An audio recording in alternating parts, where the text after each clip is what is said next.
If you would do me a favor, just ask him to close that door, please, Mr. Wilson.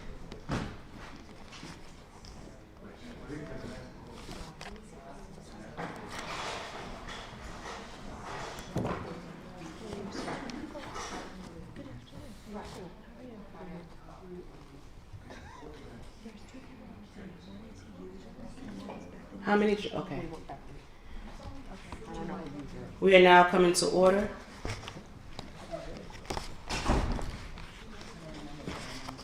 Moment of silence, please. And now for roll call by Jessica Reed. Thank you. President Letitia Walker. Present. Vice President Shirley Baker. Here. Trustee Shamika Brown. Here. Trustee Kathy Corbin. Trustee Felice Holder. Trustee Brenda Moore. Present. Trustee Gerard Morris. And that completes the roll call for now. I have the count at 5 presently, is that correct? Yes. Oh, and Ms. Holder has joined through Zoom. So we are now at 6. Just for purposes of housekeeping, Trustee Holder will listen in and engage in the discussion. She will not vote because she is virtual. And now for the pledge, please.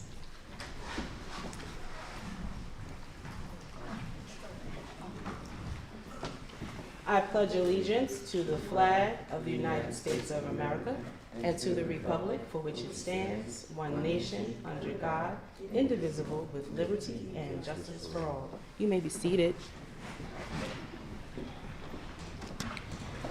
Just as a point of information, the flag should be either in front of us or to the right of us. The front or the right. All right?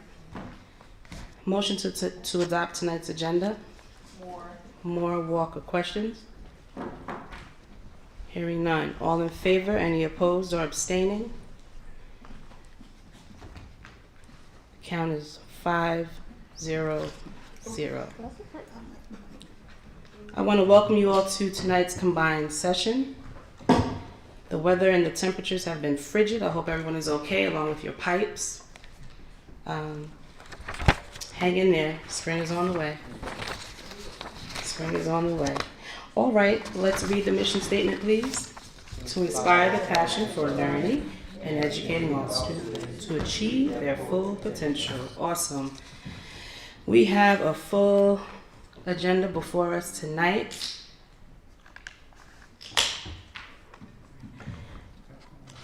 I motion we adjourn to executive session for the purpose of special counsel, chaperones and procedural requests, agreements and contracts, and the DC trip. Is there anything? There's also a hearing that we need to discuss.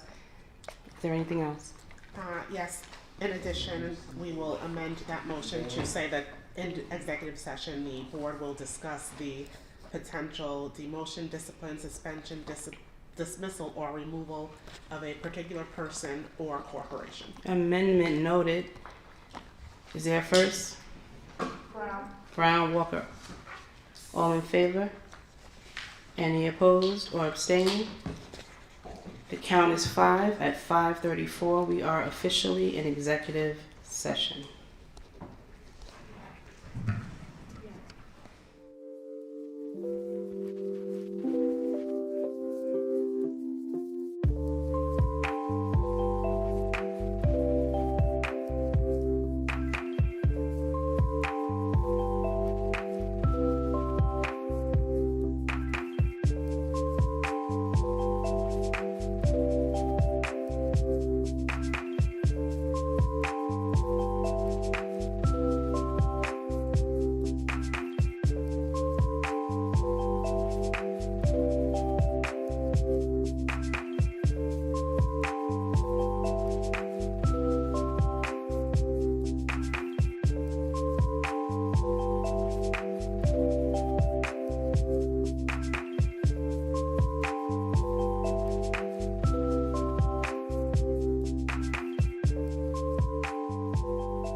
Okay, you ready? We have a few housekeeping things to take care of. There was Morris Walker coming out of executive session at 7:28. Count was 6.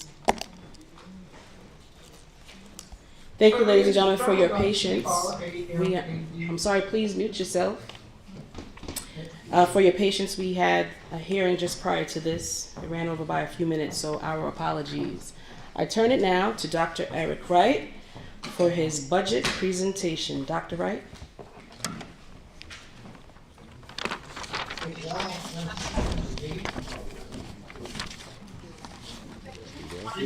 Yes, sir. Thank you. You're welcome.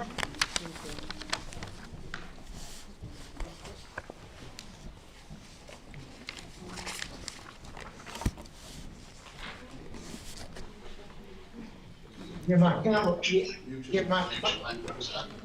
Trustee Holder and others, please mute yourselves. Thank you.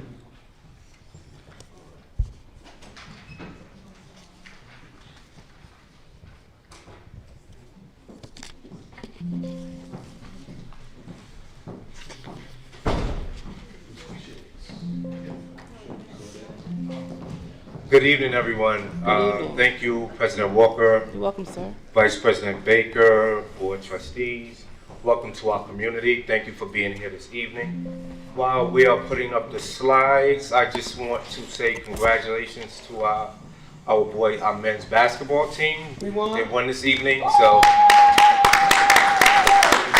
they will be going on to the next round of the section. It's good.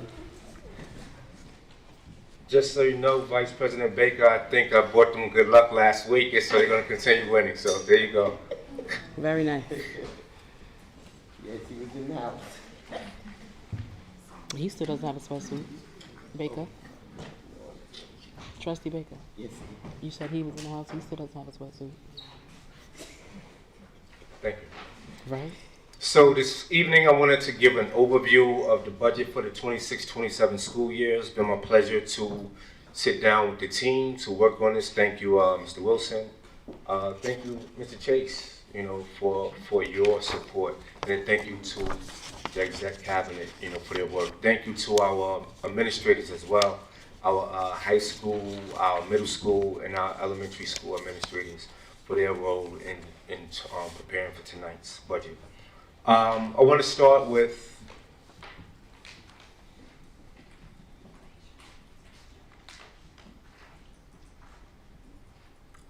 I might need him to do it. There you are.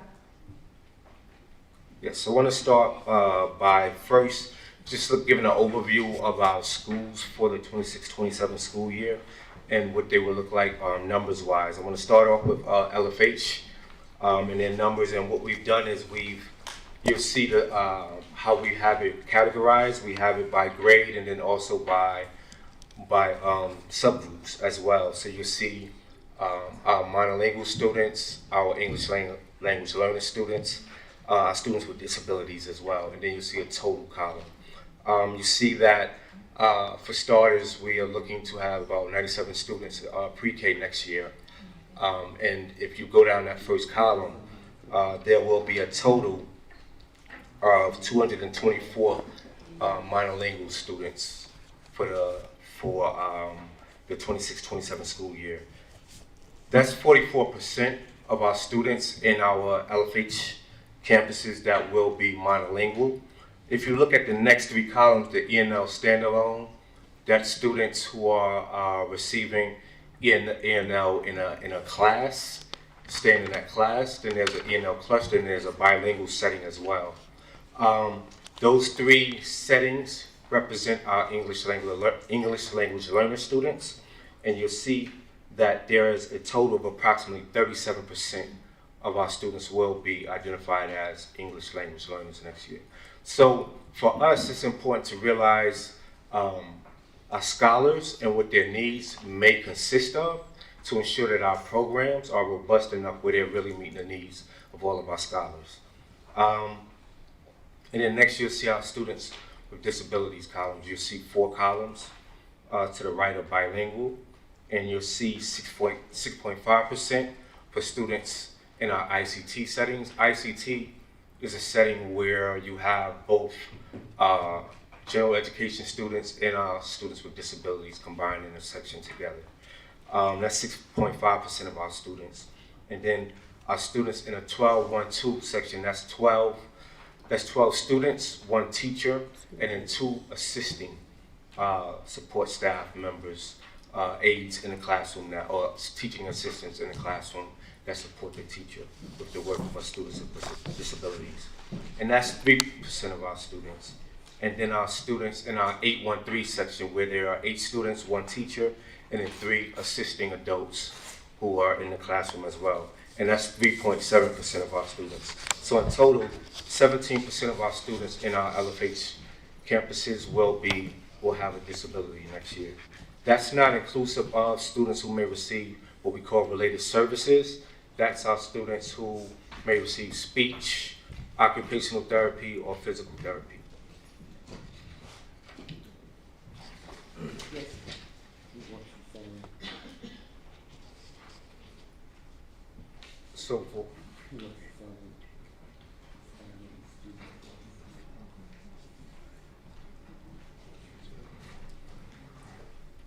So the next school I want to talk about is Martin Luther King.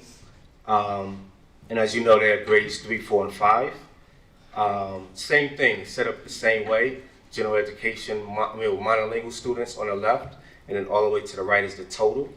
In grade 3, we have 46 students, all the way down to grade 5 where we have 58, and in between 76 monolingual students in grade 4. That's a total of 180 students, and that's approximately 38% of our students next year at MLK will be they'll be monolingual, meaning that they speak English. And then the next 3 columns, E&L, standalone, cluster, and bilingual, that represents our English language learners. There is 3.8% in standalone, E&L cluster is 27.6%, and 9% bilingual. That's over 40%. So what you realize is that over 40% of our students will be English language learners next year. That population will be higher than our monolingual students at MLK. So it's really important that what we do next year is we put the supports in place to ensure that we're meeting their needs so that they could keep moving on towards their transition to English-only classes. English-only classes. That will happen as we prepare our scholars for that transition. So we're hoping that within normally it's about 2 to 3 years before it takes our scholars to move to the highest level before they have total proficiency. And then to the left of the bilingual column, we have our students with disabilities. And you'll see 3 columns that, once again, the ICT setting, the 15-1-2 setting, and the 12-1-2 setting. And that constitutes 21% of our scholars. 21% is 1% higher than the state average for students with disabilities within school settings or district settings. So we know that one of the things we have to focus on is how can we ensure that we provide the supports in our schools to ensure that they don't reach a point of needing to go into our special education settings. So that's the work that has to be done, and I'll talk about a little bit later on, just the RTI and the AIS work that we're doing to try to support our scholars in the classroom setting. Next is our middle school, MLO. Of course, you know there's grades 6 through 8, and you see in the monolingual setting, monolingual English-only students, 231 students. That's 47% of our students, almost 48%. In our E&L setting, it's 31.5%. And then the students with disabilities is 20.8%. So it's right there around the average of the state. What you'll see is that for our English language learners, currently at this point, we only have 1 setting for them, and that's our E&L setting. We are looking, and I'll talk about later when I talk about some of the new supports that we'll have in place. I'll talk about what we're doing for MLO next year. And then lastly, the high school, in terms of their student population, grades 9 through 12.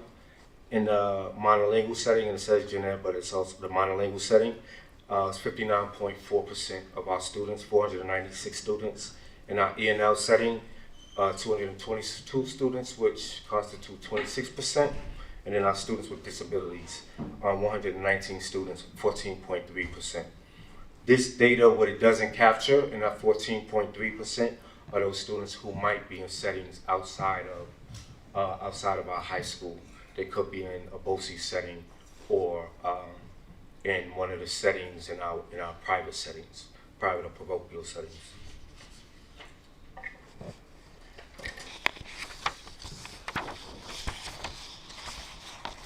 It's also important that we talk about charter schools as well, because as we know, there is funding that we have to set aside for our charter schools.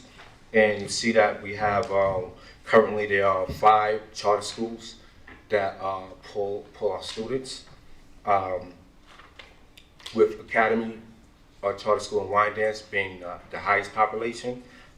In the general ed setting, it's 297 students, which is 89% of our students. And then E&L, they have 33 students. And they have E&L is only at the Academy Charter School currently. And then students with disabilities, they have 45 students, which is 88% of the population of students with disabilities that are going to charter schools. And then in total, you see that 375 students are attending, will be attending, we're slated to have attending the charter school next year, which is 90% of the charter school students. You okay? Water spill? I'm sorry to interrupt. You found it?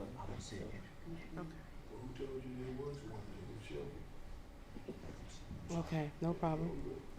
It's no problem. I apologize, that was my fault. Oh, okay, okay. Yeah, it was a I'm like, what is it that? So out of district placements, you can see it. BOCES, we have a total of full-time 66 students. State supported, there are 11 students, and then homebound, there are 8 students. And then we have in total 1 student GED right now. Question. Yes. Explain the GED, how's that a place? And did they notify the district that that was your desire? Yes, at this point, that's what it is right now. And one of the things that I can talk about a little later on is what we're doing currently to support students who have decided, made a decision to leave school early. And so, and I'll be quick with this, when a child states to the district, which anyone can, once they turn 16, that they wish not to continue their education in the district, what does the district then do? Say, go away and pray, or do we at least give them resources? Well, since you're there, I'll just talk about it now. Well, you don't have to. I'm just trying to figure it out. Right. All I can say is what we're in the process of doing now. I can't speak necessarily to what has been done in the past, but I think maybe 3 months ago, we began talking about the partnership we were developing with Youth Bill and a subsidiary of United Way. And so they are in district now. They're just getting set up. And so one of the things that they offer is they solicit the community to try to bring back some of our former scholars who have left school early, and they work with them to obtain their GED. And then also additionally, there's the possibility of trade school for them as well. So right now we are trying to get a small cohort, as part of the pilot to do construction in one of the neighboring communities, which is not too far for our former scholars, just to try to help and get the program started. And then in the fall, we're going to really take the program full scale. So, between the ages of 16 and 21, when a student who falls in that category expresses that they will be looking to pursue a GED, do we then no longer communicate with them? Or how does that look like? Because there's still, even though they express that they wish not to continue in Wyandanch Unified School District, what if a month later they change their mind? Then we drop the ball somewhere. Or there could be a whole list of reasons as to why they're saying that I'd rather pursue a GED. Yeah, so, for us, that's one of the reasons why we found it really important to bring in an organization who could support us. There are phone calls that get made, of course. That was the purpose of us having the attendance teachers in the building, to try to find out what's happening, why our scholars aren't coming to school. But in seeing how high our dropout rate is, we were looking for some alternatives. And that was one of the things that I was charged with back in the summertime as well, was let's find an alternative for our scholars, or scholars who are leaving school early. So as a result, we did some research and we found a program, to bring forward, so that, now we'll work with the high school to ensure that there's communication happening, but then also the organization is in the process of putting out the flyers in the community so that we can start capturing, along with us getting the information from the school of students or former students who may have left school early. Got it. We'll have a follow conversation, as I have a lot to say with a little bit of time. No problem. Thank you. Yes. Anytime. So in terms of some of our new programs, I think for us what's exciting is that all right, see what you did, Trustee Morris. I don't went to sleep.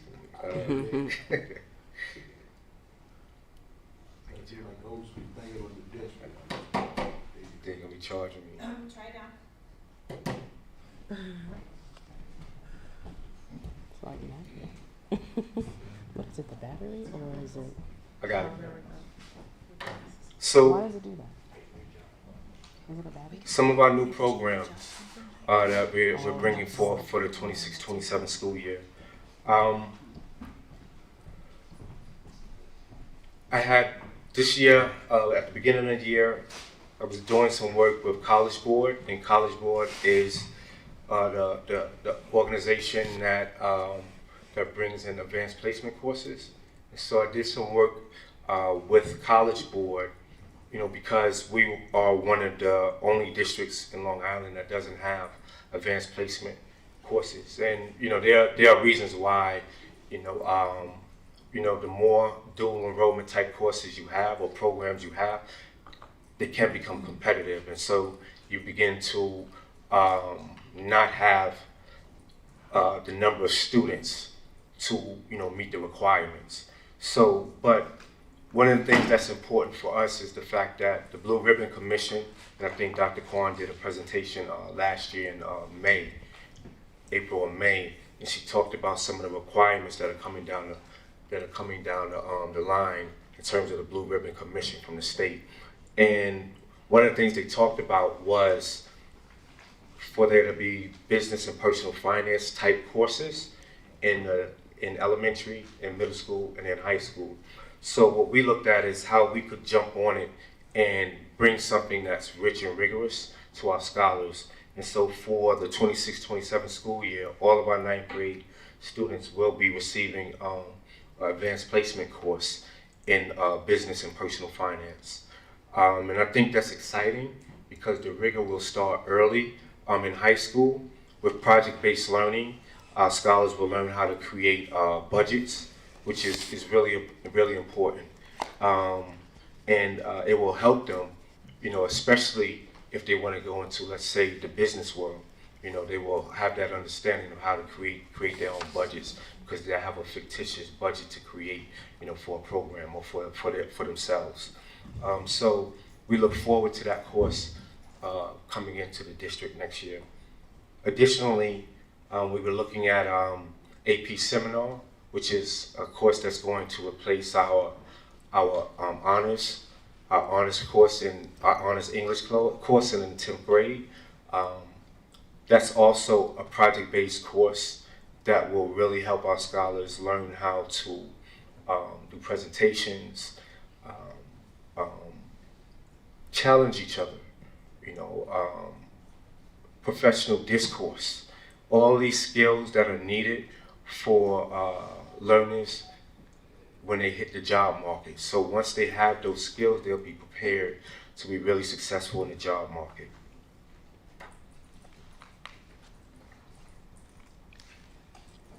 And then I left out, I apologize, cosmetology as well.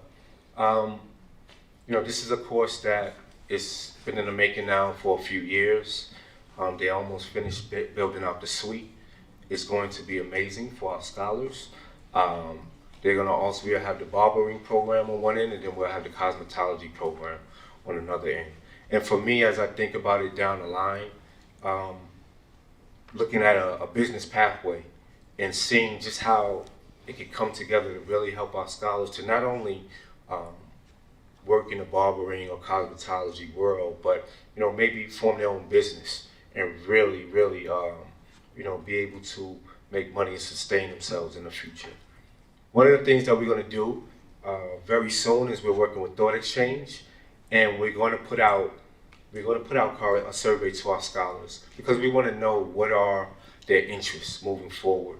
And so that should be coming out in the next few weeks. And when it does, our scholars from 4th through 12th grade will have the opportunity to just tell us their thoughts. For our 11th and 12th grade, we want to know what are some things they wish they could have had in high school, because that'll help us build out for our scholars in the future. And as we do that, then we can determine what those pathways will look like for our scholars moving forward. So to me, that's important work that needs to happen because in order to ensure that our scholars are engaged and prepared for the future, they have to see themselves in the future. So you do that through surveys and then building out pathways.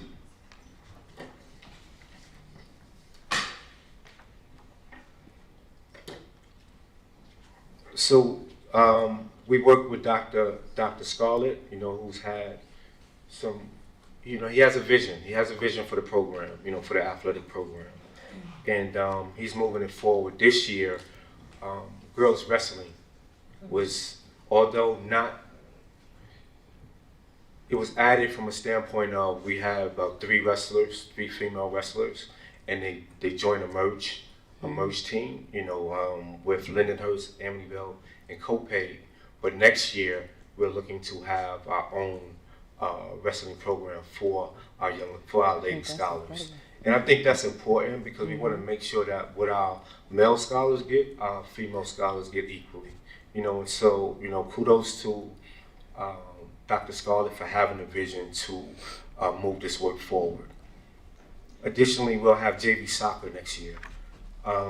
We know that soccer is a big sport, and we need to build the feeder program so that by the time we get to varsity, our kids will be they'll be ready to fly. MLO softball, for our women, that's important as well.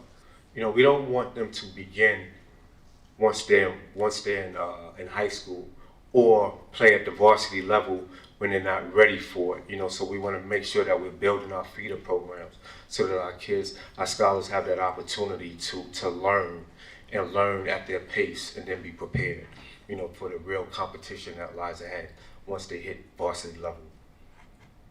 Similarly, baseball for our males, we'll have it at the middle school next year. And then we're looking at intramurals, for throughout, for all of the seasons, where we'll have soccer, volleyball, baseball, basketball, softball, and track. If we want to ensure that our scholars, even at our elementary levels, are getting a well-rounded education, then we have to ensure that we have athletics, we have music, we have these programs. Mr. Liddy, we have these programs that will really help to engage our scholars throughout. So I like the vision, that we have in terms of moving our scholars forward and ensuring that they're engaged in the process.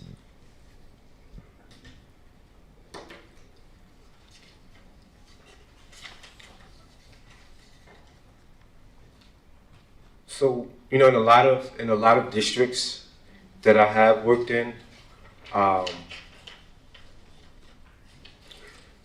we look at different ways to engage our scholars, and there are after-school programs that we have, but we need to also look at, giving our scholars opportunities to have Saturday programs as well. During the week, by the time it's 3:30, 4 o'clock, our scholars are tired.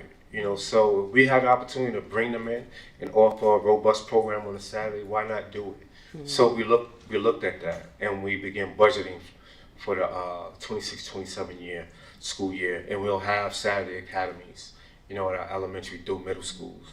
Very different than what we have this year, and we're hoping that we really capitalize and not only identify the needs of our scholars, but meet their needs as well. As you see, it'll be ELA, math, science focus, but also there'll be enrichment activities as well. We have to get them here. So one of the ways you bring in your scholars is making sure that there's engagement throughout the process as well.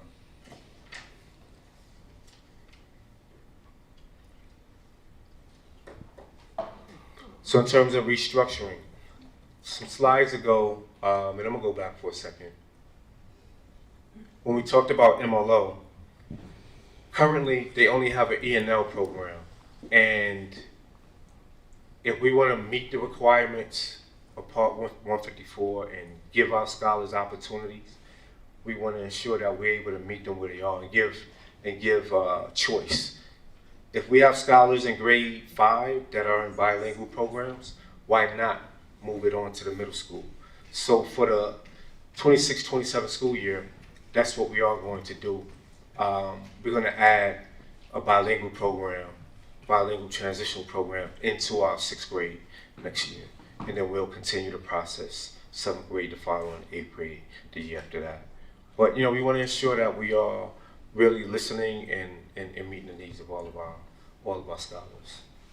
Our academic intervention services, we want to continue building them out.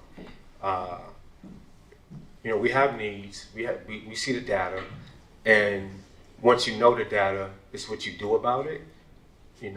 That's really important. So we're going to ensure that our AIS program, our RTI program, our multi-tier systems and support, whatever acronym we want to use, we're going to make sure that it's built out to ensure that it's targeted to our scholars' needs. And the same thing when we think about it from our ESL perspective as well. Before you leave that slide, Dr. Wright, if I might, in terms of restructuring, a lot of times it takes a lot of, human capital. And in structuring this presentation and looking at, our numbers and our demographics, have you considered what the manpower, woman power will look like when it's time to restructure? Yes, we've begun to look at that as well. And for tonight, I don't want to touch it as much, but we've begun to look at it, yes. And in this, it's a matter of just restructuring, and it doesn't mean bodies right now in this presentation. Fair enough, thank you. But thanks for the question. You're welcome.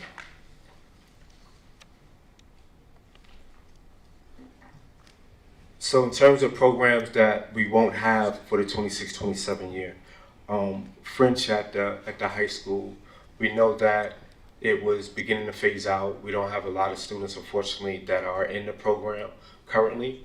And, it's a program, if we're going to have it, any program that we have in terms of language, we want to ensure that we start it at the middle school, and so that therefore it builds up, because data will tell you that the younger scholars are involved in a different language. What happens is it's easier for them to learn the language. So it's it's a strong possibility that the struggle happens because we're starting it, too late. And then our P-Tech program. Question. Yes. Regarding the justification of discontinuing the French program, I would like to see some numbers on enrollment. And then also, I want to try to get a full picture as to what they were over hopefully a 5-year period. Okay. I'll say 4. No, 5, I'll stick to. Okay. Because 2021, they were coming in half a week. And I want us to really make an informed decision based off of enrollment data. And then also, at the beginning of this school year, the director of E&L and World Languages stood at this podium and said that he needed a French teacher at the middle school and that he was advertising for one. And now we're getting rid of the position at the high school. But you said that you have to have a feeder program. So that's the part that I can't seem to understand. Yeah. When the man said that at the beginning of the school year. Right. So what was happening is, number one, it was hard to find French teachers. Correct. There was a real struggle. So that's problem number one. Number two, it was down to I think 2 sections. We were continuing the last 2 sections at the high school. Okay, so then if it was down to 2 sections, why are we not strategically scheduling this teacher then? Where that if they're only 2 sections, they're only working with a certain amount of students at the high school. If we're going to justify the lack of enrollment for the need to discontinue the program, which means that this person can then be split between the middle school and the high school so that we can continue with the program. That's just the way Gerard Morris sees it. Right. Correct me if I'm wrong, Dr. Kwan or Dr. Jordan. The teacher that we have actually just came back to support us this year, correct? And do a couple of sections to just complete it for those scholars who were at the last phase of their program. So the person is retired or they active? Yes. Okay, I just was trying not to give too much information out about. got it. So I still want to see the statistical report then, and then I'm going to keep what I just said, that then we need to strategically schedule the person rather than do away with the entire program. If we want it to be a feeder program, so to speak, and start at the middle school, if 30 students are enrolling in French at the high school, and you see that there's a need to be addressed at the middle school, then effectively schedule them. But we'll talk about that. Absolutely. I think part of that we might want to talk offline too, but yes, I understand.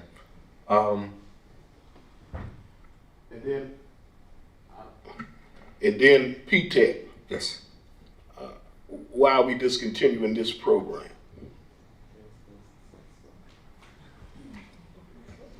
We are supposed to recruit between 20 and 25 students per year.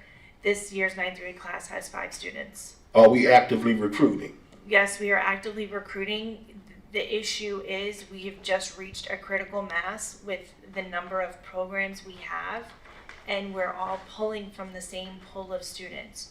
So you have students who want to go to CTE when they are in 11th and 12th grade. You have students that want to go into barbering, students that want to go into Dr. Wu's class, students who want to do Smart Scholars, and students who want to go into P-Tech. There are a lot of programs and a limited number of students to meet all of the seat needs. It's not ideal. I'm not excited about discontinuing P-Tech, but we're not meeting the minimum requirements of the program. How many students do we have at the high school? Or I can just look for it for myself. About 813. Okay, so out of 813 students, you're telling me that all of them are interested in other programs? Or are we meeting with them to say, on a case-by-case level, this is where we feel would best suit you in your academic experience in Wyandanch Free School District? So what I am saying is that out of the 9th grade students, of which there's about 178, of that 178, we are hard pressed to find 20 to 25 of them who are interested into going into aeronautical engineering at a college in Queens, because that's the commitment, is that you want to do a 6-year program in aeronautical electrical engineering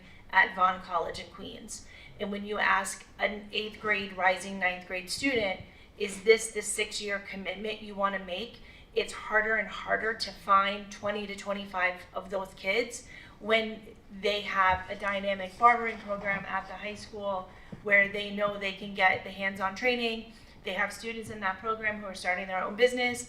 We have a marching band program that is growing and becoming more dynamic, and it has time commitments that they have to meet.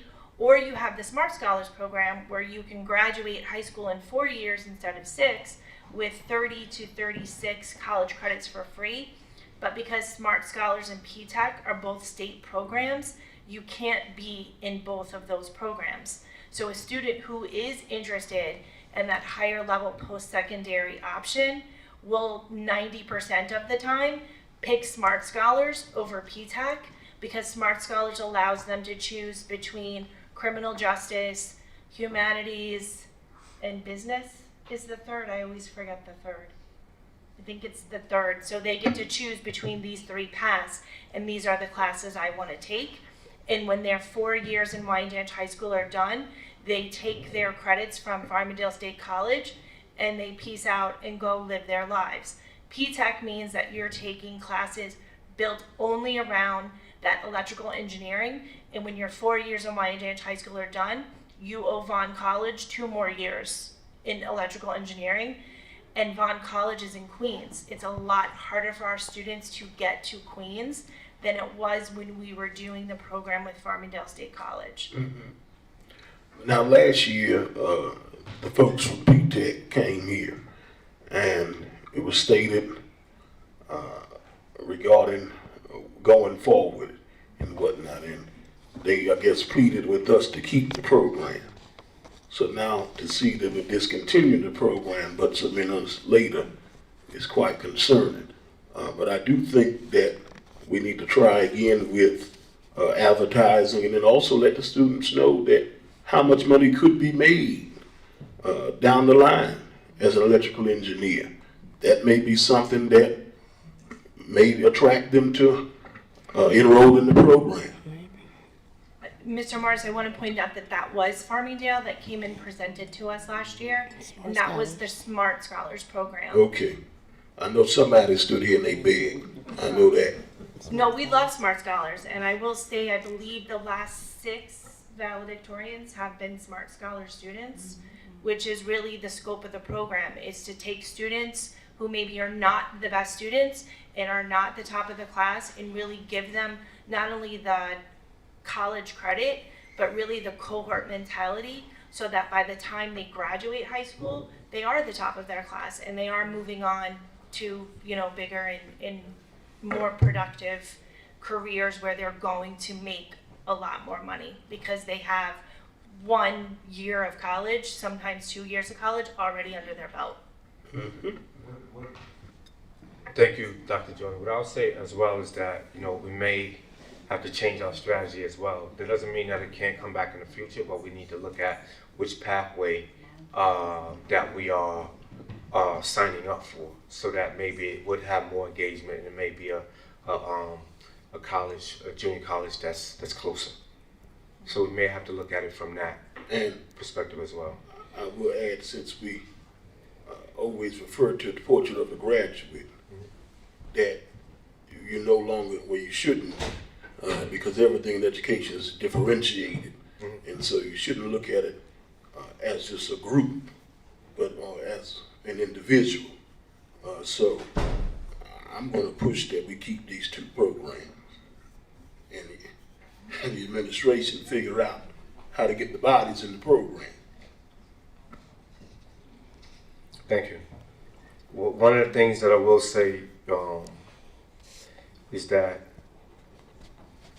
if you look at the strategy we used for our incoming AP courses, you know, like we said, we put the business and personal finance course in 9th grade, get them acclimated to it, so that hope to get them acclimated to business, the field of business, etc. If that's something that they have a desire to do, we can build out the pathway. But I think more importantly, what we want to start doing is ensuring that the courses and the programs and the pathways that we're offering are the pathways, courses, programs that they see themselves having a career in. You know, it's because that's what's going to engage them and also increase our attendance rate, having them come into school daily. But and without knocking any programs, what I see though is that there's an emphasis on if you're able to cut and braid hair, but you can't read or write, and you're able to at least get out of the district with a GED and remain in Wyandanch and don't come to some of our other neighborhoods from folks sitting around this table, then we can say that we've done enough. Electrical engineer is a 6-digit salary or more. And for us to then say that they're not interested no more because they won't go to Queens, but we may not have shown them how to get to Queens and other factors in place, and we have over 800 something students and we can't even find 20, I have an issue. And I stated this at the middle school. We put $1.2 million into a classroom to turn to a beauty salon. But there's no focus on programs for reading and writing. We've accessed positions for administrators who were hired in this district to look at our math, our science, our reading, and implement programs. They're now still on the unemployment line. So I have an issue with that. Trade is good. However, we need to ensure that all students are given an opportunity to succeed outside of Wyandanch School District.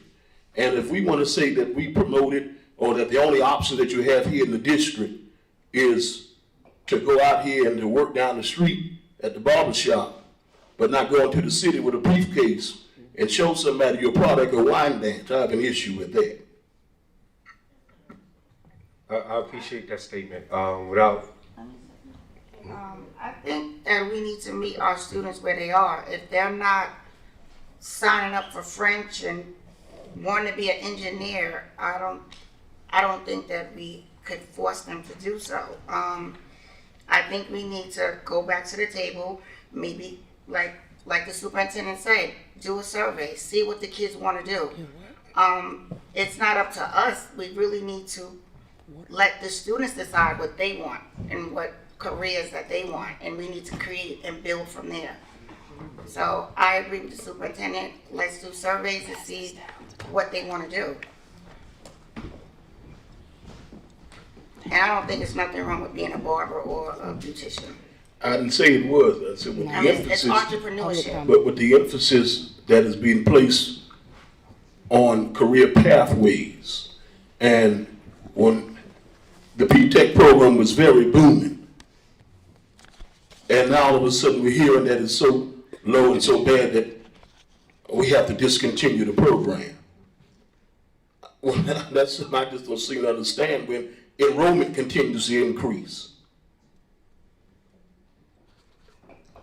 So, You wanna- thank you both for your comment. You go. I just wanted to say that clearly this is an area that needs to be fully discussed as you move forward and finalize your budget presentation. But we want to move on and allow the public to give their comments in the hearing section. Thank you. I'll just say this. When I say build out pathways will look very different. You know, in our schools. I think the high school did a phenomenal job a couple of months ago. Mr. Ward and I think Dr. Kwan worked with Mr. Ward, and we had a medical. What do we call it? A medical a medical fair, and we had many different organizations, companies come out and take part. And our scholars, they did a really good job of being present and speaking with all the different agencies that were in attendance. and they learned a lot. In the presentations, they were really focused as well. And I'm sure most of you saw the news where they act, because the media was there, and they talked to one of our scholars, and she mentioned how, you know, she always wanted to be a nurse, right? And so those are the things that I'm excited to hear about as well. And I want to see how many of our scholars want to be a nurse or a physician, or, you know, in the medical field, you know, so that we can create, you know, that pathway as well. You know, so as we listen to them, we want to really build out based on where they say they want to go, where they see themselves in the future. Thank you kindly, sir. Just lastly, Sure. the governor has began to put together her initial proposal, and 1%. it's a 1%, Yeah. you know, increase, and you know, it's all this money that's going to pre-K, and yet we don't know at this point in time how we can utilize that funding, right? You know, hopefully it'll allow us to purchase resources, you know, for our scholars, you know, at the earliest age, because it would be great for us to be able to get new material for them, updated material, you know, for them, so that their needs are met as well. We want to ensure that, you know, we have a lot of English language learners in our early childhood program. We want to make sure that the resources and materials we buy for them helps them to become biliterate as well. You know, so stay tuned, more to come. You know, we'll see what comes out of this budget, you know, with pre-K, but I hope that we are able to use it to really meet the needs of all of our scholars as well. Questions? From the Board of Education. Yes. In reference to capital projects, why isn't the gym one of the gym? Excuse me? Why isn't the gym one of those capital projects? The gym. Long term, yes. In next year's budget is maybe a little difficult because of, you know, we're beginning to really tighten up on the budget, and I think I may have not talked about one of the slides about capital projects, so I apologize for that. I apologize. I think I interrupted. Something that's major that we need to accomplish, is a dire need, is that we look into, and we begin looking into it already, the district-wide door placement. That's a necessity, and so, you know, as we begin to prioritize, that's one of the areas, one of the projects that we know we needed to do right away. That is something that we have on our list of long term, so yes. Well, okay, long term. How about just some kind of renovation, like the lights and, you know, different little stuff like that, the paint. Just make it more inviting. Right. Brighter. We can look into that, yes. I think we can look into that. In addition to what Vice President Baker is saying, when it comes to the high school, me and Trustee Brown walked into the high school one day for an event, meeting, whatever, and it was so disheartening to walk in and see the glass missing from the showcase. We need to do better. The kids, scholars, children, young adults need to walk in a place that really presents them or engages them in coming into the building. And to me, it wasn't. It's not. And so we need to do some kind of resurface, something. So if we can't get to the gym, let's do something else. But there has to be work done in the high school.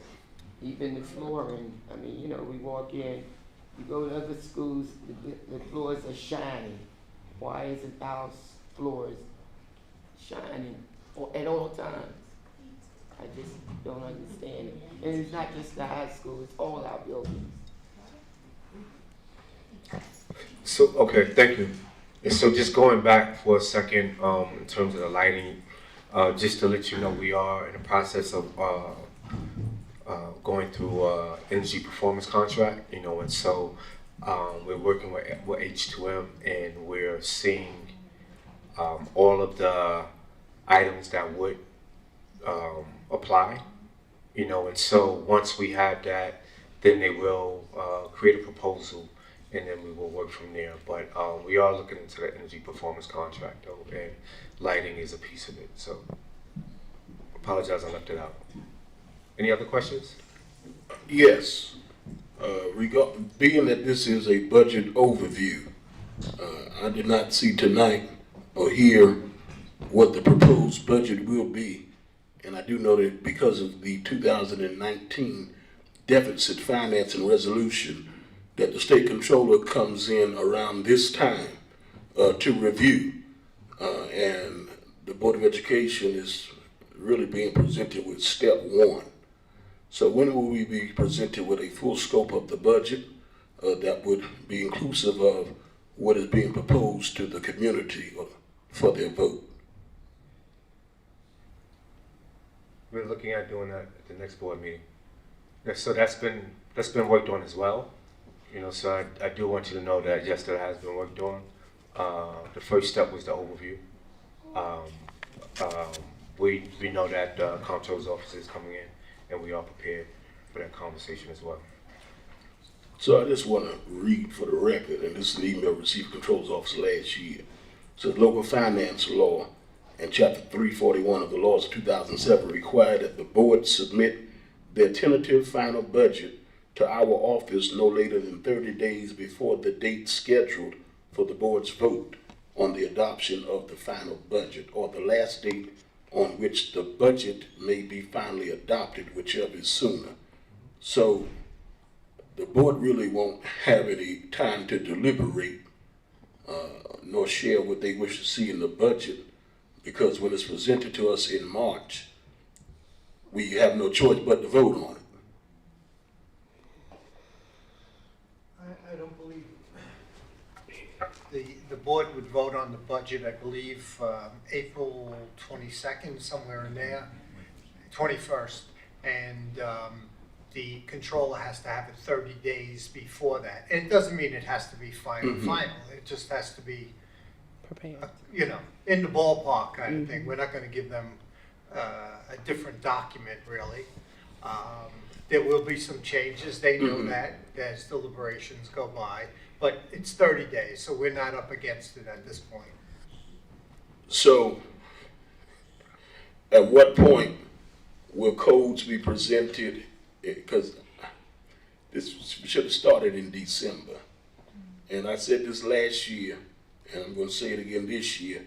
If you look at other school districts, and most of them on Long Island are on step or phase 3 with their budget presentation, and we're still trying to get out of step 1, which I can't seem to understand.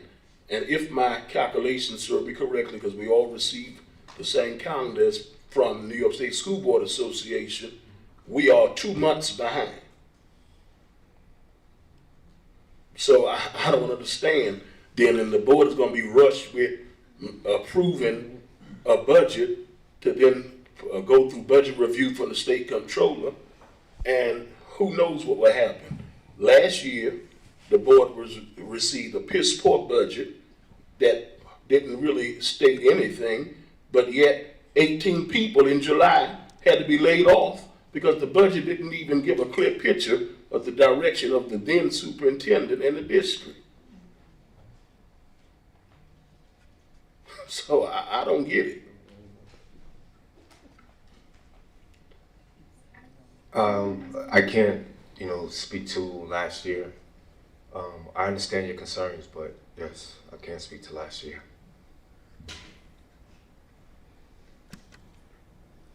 Any other questions? Thank you, Dr. Wright, for your overview. Moving now to Jessica Reed and hearing and receiving of delegates. Thank you. I have 3 names on the list for tonight. Just a reminder that each person has 3 minutes to speak. First name is Nick Liddy.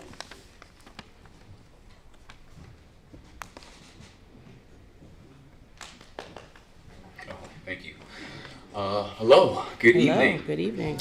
I don't intend to be before you long, but I'm accompanied by my coworker, Ms. K, our amazing high school choir instructor, and I'm also accompanied by one of my daughters, who's graduating this year, who is one of our drum majors and also the marching band treasurer. There are some of many concerns that I do want to bring to your attention. My goal is to simply inform, not to target any individual, and to advocate. I also just quickly want to commend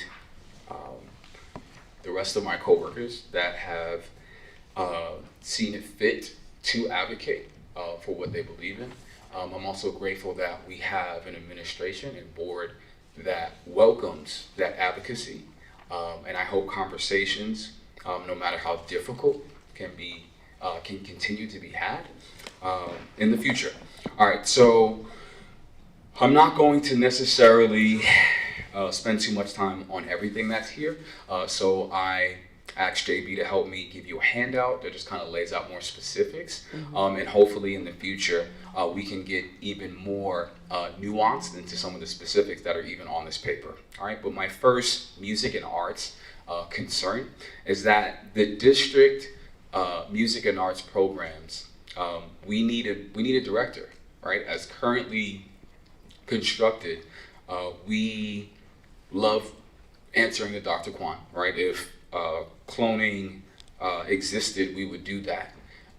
But as the athletic director oversees the athletics department, there is no designated individual to oversee and support the music department. The infrastructure does not support the current growth of the music department. And I just want to make sure we're not correlating some of the successes that exist with there being enough support. We appreciate your support. We're grateful. I think the type of support that we need and the urgency for that support needs to be redirected. All right. So one of the biggest things that we need is a district-wide vision for the music and arts program. Right. To be excellent is too vague. Here. We need specifics as it pertains to how we intend to maintain, right, and increase the level of excellence. And then we also need an individual to establish and enforce a cohesive curriculum from building to building, right? And then also out carrying observations and holding us all accountable, including me, right? To make sure that what we're doing in our day-to-day classrooms are also in conjunction with the music and arts vision that doesn't exist right now.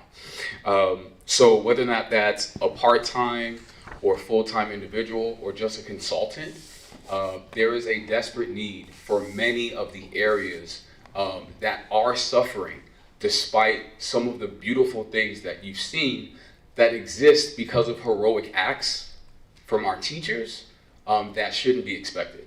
Not saying that you are, but to maintain those heroic acts, it's difficult to do. All right. So my next concern is the need for an assistant teacher. As you know, the band is doing pretty well, and we are looking at potentially having over 120 to 140 kids in the marching band next year. I see every day about 170 kids. Not all of them are in the marching band.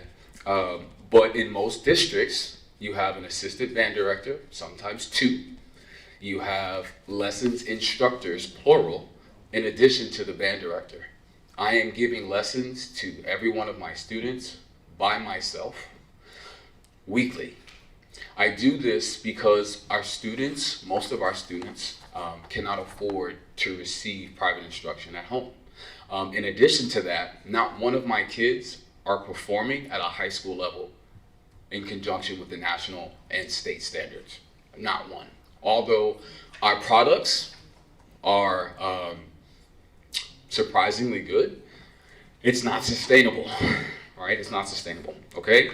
So having at minimum an assistant teacher to help facilitate small group instruction, to help facilitate lessons and things of that nature, so I am not strictly doing this alone. During my lessons periods, you would think that I'm teaching a class, right? During my lunch period, I have 30 kids seeking individual attention that I just can't give them.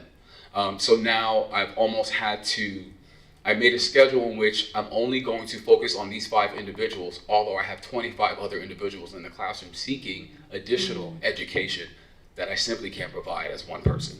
All right. So my next concern is pre-approved band trips.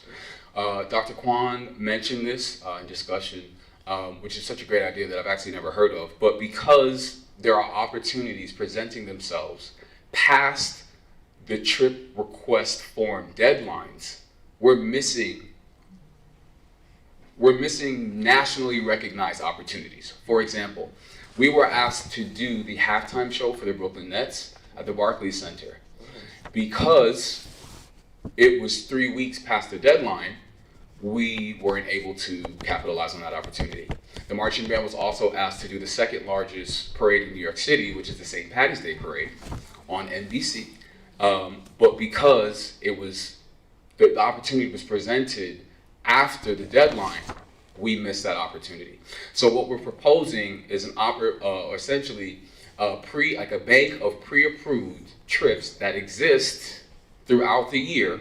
So if an opportunity like that presents itself, we can simply just designate what the trip is to that pre-approved trip, right? So that we potentially won't miss that opportunity. I don't know the specifics of what that'll look like.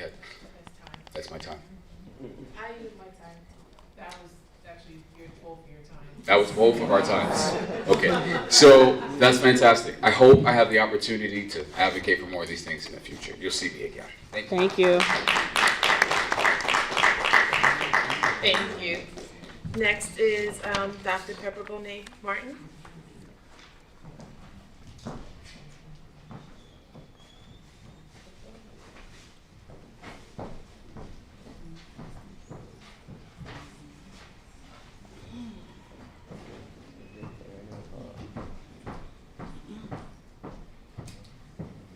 Good evening. Good evening. To President Walker, Vice evening, President ma'am. Baker, the entire trustee board of education, to Dr. Wright, and to my colleagues at the table, to you too, Ms. Reed. And good evening to everyone here. As you all do already know, I am Pepper Bonet Martin. I have the pleasure of serving here at the Wyandanch Union Free School District in the role as Director of Pupil Personnel Services. And this week is PS I Love You Week. Last week was School Counselors Appreciation Week. So in a very tight effort to be able to recognize our school counselors, and at this time I would love for Dr. Jordan and Dr. Kwan to come and join me so that we can do this collaboratively. Our school counselors work really, really hard. We know that there are a lot of things that we need to improve on as a school district, but despite that, thank you so much. What I have noticed during my short tenure is Wyandanch staff has heart. And I think that needs to be recognized, thank you so much, and valued.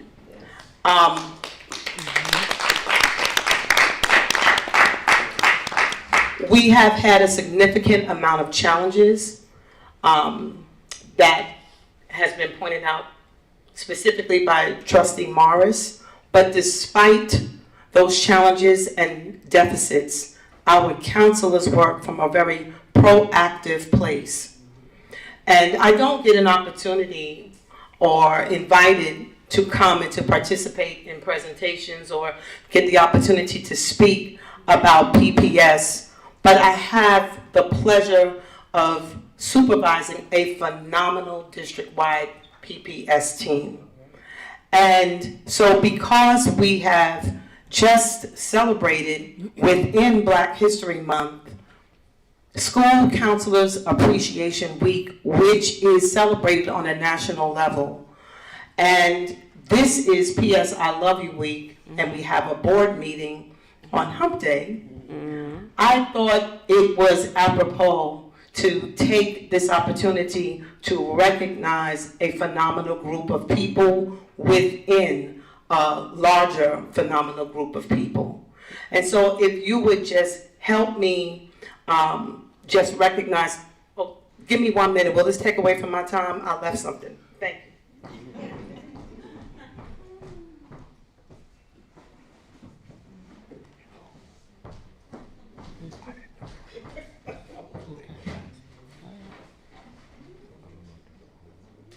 So 3 minutes.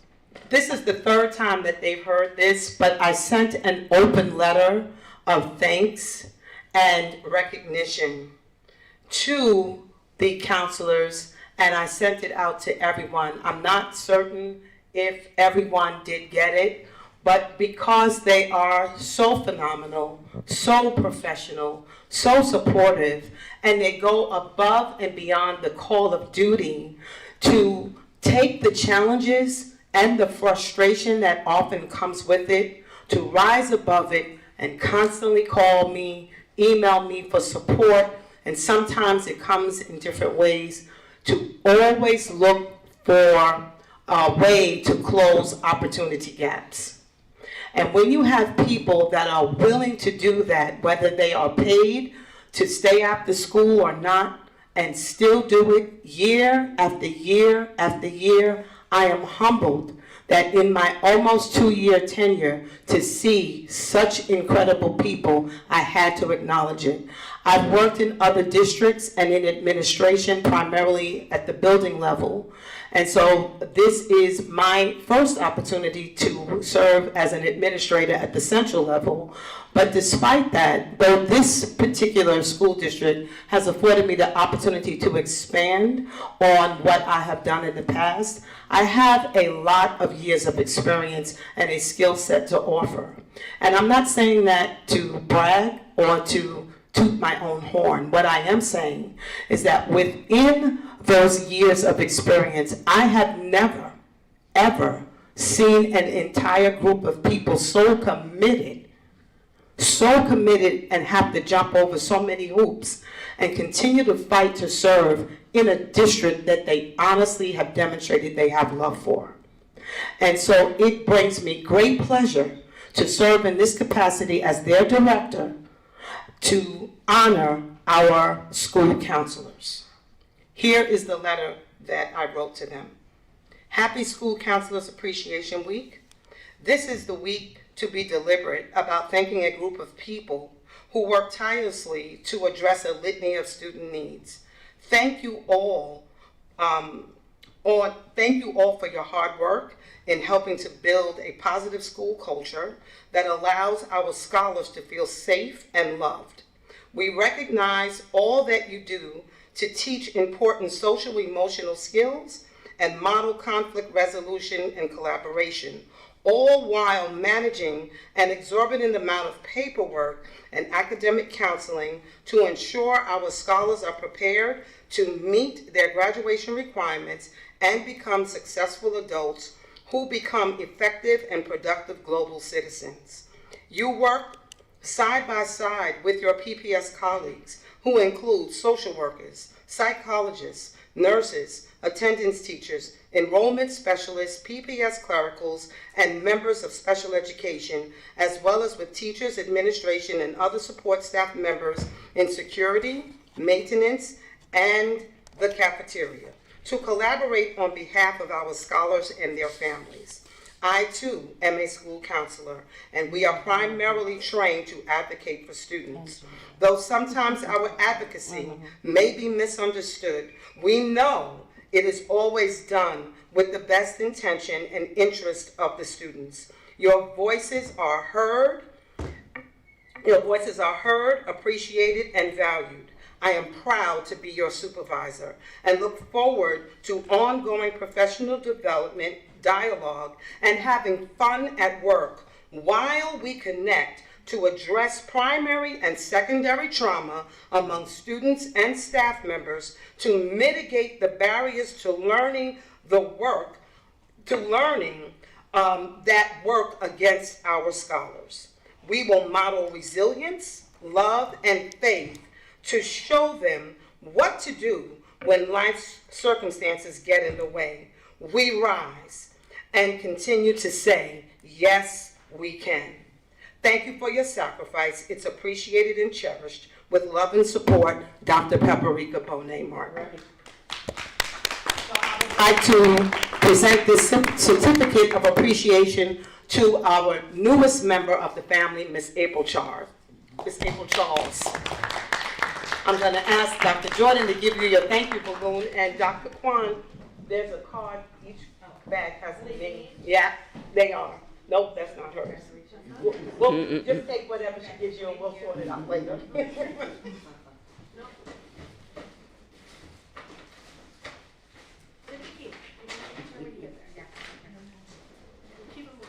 Okay, yep.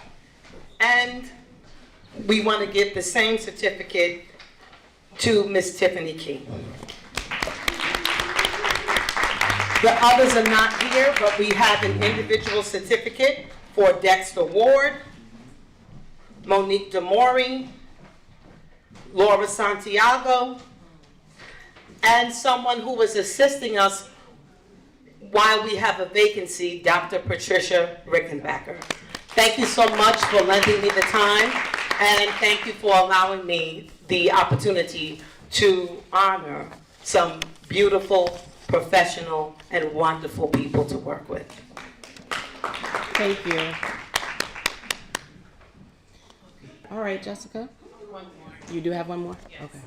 Miss Lori Father. Okay.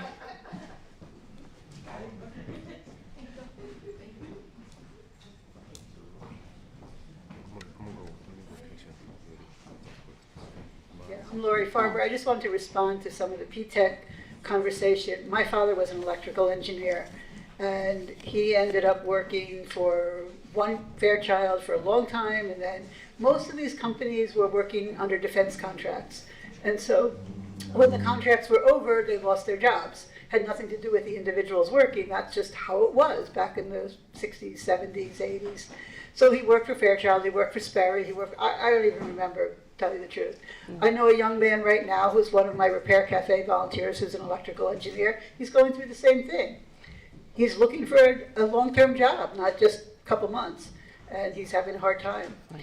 But I also know a lot of mechanical engineers that I have as volunteers, and they seem to be doing fine. One of them works at Brookhaven Lab, etc. Some of them are retired, and they're amazing about fixing things.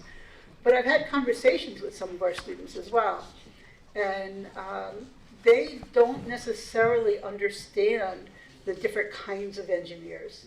I was speaking with an 11th grader earlier this school year, who originally told me she wanted to be an environmental engineer, and now she's thinking some other kind. She's not real sure because she doesn't understand all the different kinds. Yeah. But I know I had mentioned to Mr. Wilson, we're working with H2M. They have a zillion kinds of engineers on staff, and maybe there could be some communication to help these scholars learn about the different kinds of choices they have.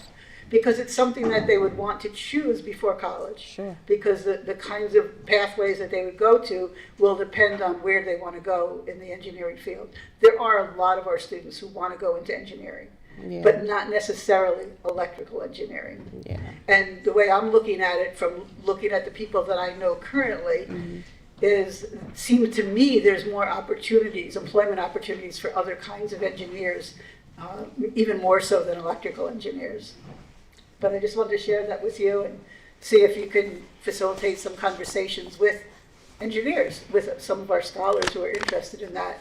And I would highly invite them to come to the Repair Cafe that we will have at the Wyandanch Library in late May, because some of my volunteers will be either current or retired engineers, and having that conversation with them would be great. In fact, last year, one of the girls in Dr. Wu's class came, and the guys let her take apart computers and do things that they were not allowed to do in class. But they were able to talk her through it and explain things, and she was thrilled to learn something outside of class. That was what she wanted to do. So I just wanted to share that with you. Thank you. Ma'am. Oh, sure. So Dr. Pepper, can you come back to the podium, because I gotta ask you something. I just wanna say that I read that letter that you sent out in the email, and I thought it was breathtaking. I thought it was really heartfelt, and so I appreciate it. You didn't send it to me, but I appreciate it, and, you know, I just wanted to let you know that. You were talking about your position, and you already know I'm a new board member, so I'm trying to understand something. I wrote something down. Now, wait, I'm not in trouble, right? Okay, I'm just checking. Go ahead. But in your position as director of PPS, Yes. does it include your supervisory oversight of the school psychologist? Yes. What capacity? In the full capacity? And this is a crazy question. If it sounds strange, just bear with me. But in what capacity? What does that look like? Really quick, because you've done with 3 minutes, girl. You know. Okay, so in a quick context, I oversee 7 different components of PPS, which incorporates the psychologist. That's only one of 7. I offer district supervision to the attendance teachers, central enrollment, the psychologists, the social workers, the school counselors, and drug and alcohol. Within that framework, the school psychologist is under my supervision district-wide, as the others are, and we just delineate based on their roles and responsibilities. Quick question, really quick, and I'm gonna let you go. In your position, because I'm trying to learn what it is that PPS does in general and all the avenues and areas that it reach. But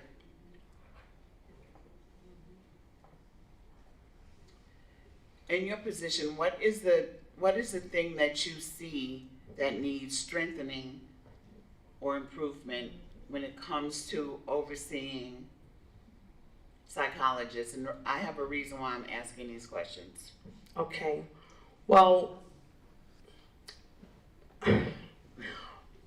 right now we have a vacancy at the elementary school level, and we desperately need that vacancy fulfilled.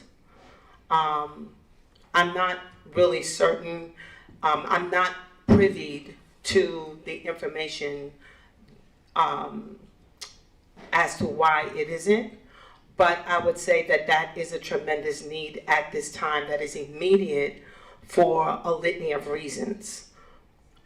In my professional opinion, and I know that there was advocacy prior to me starting, we need a second psychologist at the high school level to help alleviate the caseload. The national standard caseload for a school psychologist is 1 to 500. So right now we have 1 to 800, it's about a little more than 800 students currently enrolled in the high school.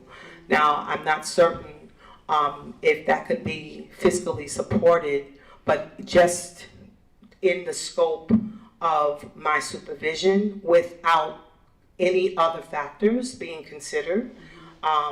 Right now, those are our most prevalent ways that I think that would provide immediate improvement, and communication, which I have really been working on, and I have been deliberate about offering more professional development opportunities to my team, as well as opportunities to have them collaborate more so that they can A, build capacity, B, build structure to improve communication strategies, and to also just organically build within the school culture a sense of respect for one another.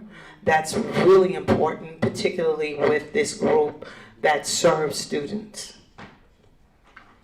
Thank you. Thank you. I have a question. Hi, how are you? So, I need to know a little bit more about MLEs. Are you the person that supervised and managed the MLE's request? I am the person who wrote the, I would say the policy, and I recommended it last year and it was adopted. I did create the process for Wyandanch last year prior to Dr. Wright's arrival. Our predecessor sent me exclusively to the training for the Blue Ribbon Commission, and within that time frame, that when the state was talking about the MLEs, as a part of that requirement, they decided to issue it in March.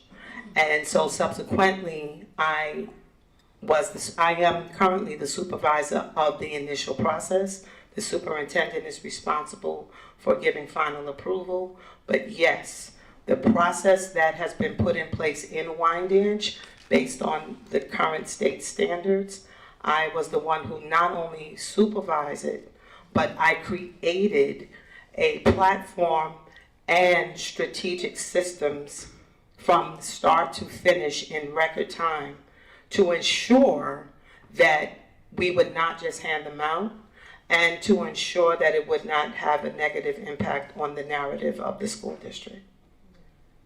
Do you feel that there has been any challenges?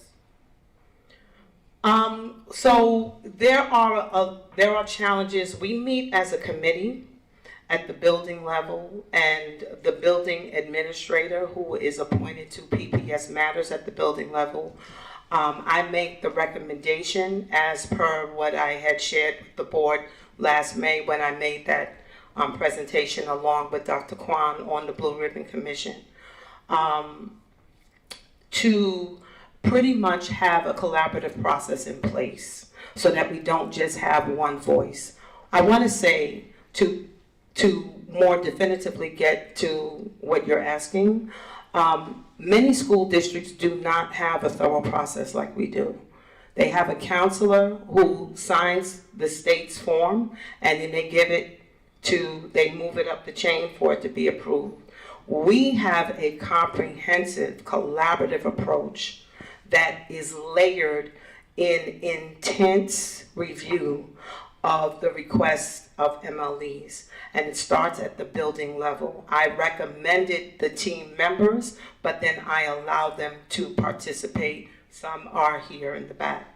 And then it comes to me, and we look at it, we collect data. They can be granted for medical purposes or social emotional purposes. Now, that was what we did under the previous administration. There is a new system. Dr. Wright has embedded another layer where at the central level, Dr. Kwan and I review them first before we submit them to the superintendent for final review. Question while you're there, because at the meeting. Now, you know I was here to recognize my counselors. That's fine, because this question remains unanswered, so I believe you may be able to answer it. What is the appeal process for MLE denials? To my knowledge, there is no one way. So I will say this, that appeals, well, first of all, an MLE can be requested by a parent, by a student, by a staff member. And so they're either granted based on the committee's approach at the building level and then moved up, but the superintendent has the final say. So should somebody have a discrepancy with the final decision, I would always advocate in that area that is not clearly stated at the state's level, that the parent now advocate for having a reversal, but the state does make it clear that it is up to the superintendent to deny or to accept. Got it. Anybody else have any questions, Dr. Martin? Because I'm getting ready to go on the road to administration on a second. Last year, I presented to the Board of Education, and Board of Education adopted a resolution for People Personnel Services Committee. I'm not too sure as to why there was a halt that was placed upon the committee.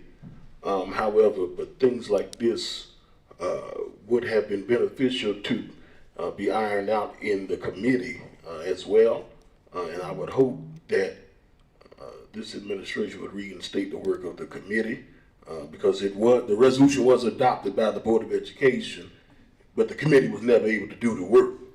And as the person who drafted the resolution, I'm going to strongly recommend that this committee hit the ground running, since it's been almost a year now that the resolution has been acted upon. But what I will say also is, looking at our school website and human resources, with Recruit Front being the first link which one would click on to apply for a job, Dr. Martin stated that there is a vacancy of a school psychologist. However, on Recruit Front, the application deadline is June 30th, 2026. So I just want to ensure, but the start dates are of November 17th, 2025. So any good person with good sense wouldn't really apply to a position that has an application deadline at the end of this school year, but the start date was in November. So I think that we need to ensure that we are actively recruiting and updating our methods of promotion of these vacancies. With that being said, I have no further questions because I have a lot to say. Thank you. Thank you. Jessica, anything further? Madam President, one other thing. I'm sorry? She has to approach the podium. Has she signed in? Whose hand was up? I think I was up earlier. I did not sign in because I didn't come to see anything, but that's a long walk. Can I just say here? Okay.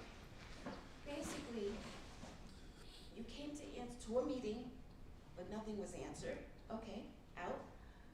As far as starting things early, the educational wise, the language, don't start them in 7th, 8th, 9th grade.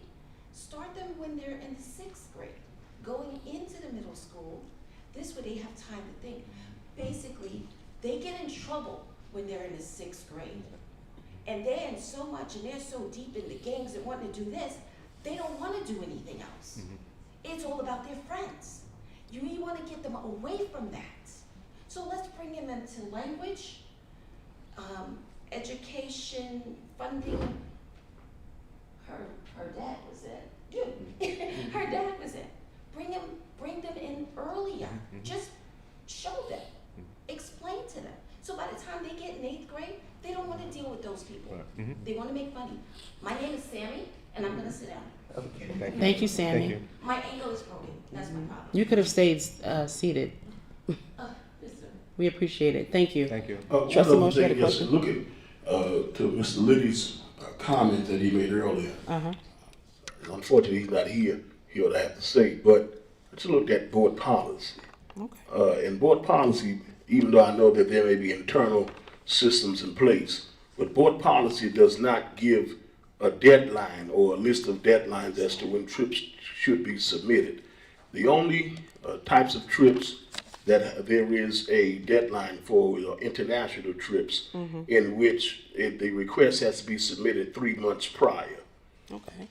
But I think that if we're gonna put a system in place, that it should be tightened up through policy, and I really don't think that we should allow our kids to miss these major opportunities where they will be showcased. But like we have a resolution tonight on the field trip resolution, and we're approving something that was approved by way of polling a few weeks ago, only because someone was able to come to the board meeting and state that they were not able to get it on the agenda. So I do think that we need to look at it on a case-by-case basis, and if it provides the district with the much-needed exposure, let them go. What are they just simply practicing to play at sporting events and go nowhere else? If so, hey, but I would love for them to go on these trips. Thank you. Thank you kindly. Well received. So Jessica, that it takes care of it, yes? All right, thank you to the public for your comments and your presentations. We sincerely appreciate them. Now the Board of Education would like to take some action. Couple of things. The Board of Education is going to pull curriculum 10D1, personnel 10B1, 10B5, 10B9, 10B10, 10B11, 10B13, 10B15, and 10B16. Additionally, the business resolution labeled 10C5 will be done by roll vote after the block vote, and that will be done, the roll vote will be done by our district clerk. With that, is there a motion to block vote? Baker, Walker, questions? All in favor? Any opposed or abstaining? The count is 6. For the actual vote, the actual block vote. Walker, questions? All in favor? Any opposed or abstaining? The count is 6-0-0 on the block vote. And now, Jessica Reed, if you'll read 10C5 for the roll vote, please.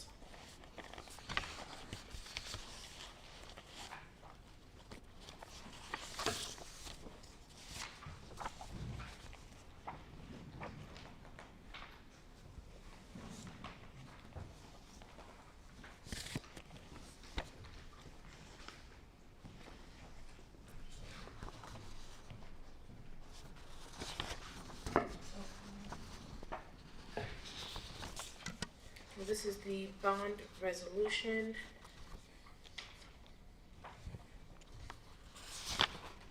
That's correct.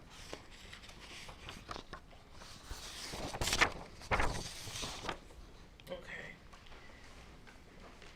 So, Section 8, this resolution, which takes effect immediately, shall be published in summary form in the official newspaper of said school district of for such purpose, together with a notice to the school, of the school district clerk, substantially in the form provided in Section 81.00 of the local finance law. The question of the adoption of the foregoing resolution was duly put to a vote in a roll call, which resulted in the following. President Letitia Walker. Affirmative. Vice President Shirley Baker. Yes. Trustee Shamika Brown. No. Trustee Kathy Corbin. Yes. Trustee Felice Holder is not here. Trustee Brenda Moore. Yes. Trustee Gerard Morris. Yes. And with a total of 6,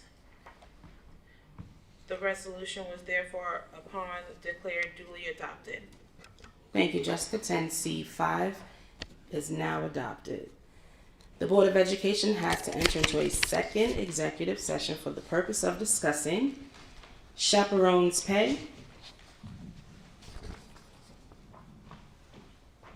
it says DC trip, but I think that might be a typo. Isn't that, it's not DC. It was listed twice? I think so. Pardon me, ladies and gentlemen. Right, and then Miami? Please let the record reflect, it should say Miami trip. Anything else? That's it, right? Is there a first? And what? Calendar.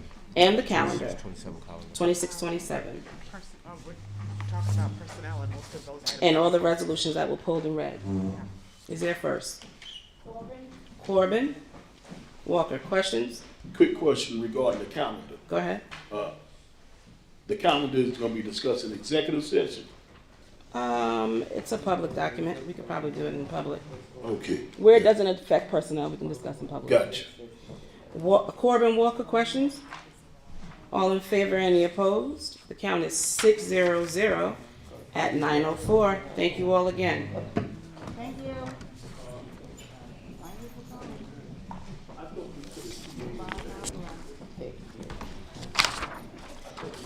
Why did we understand you said water? I think you said there was water.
The Board of Education is now back in public session for the purpose of taking a vote on the resolutions that were pulled for discussion in the second executive session.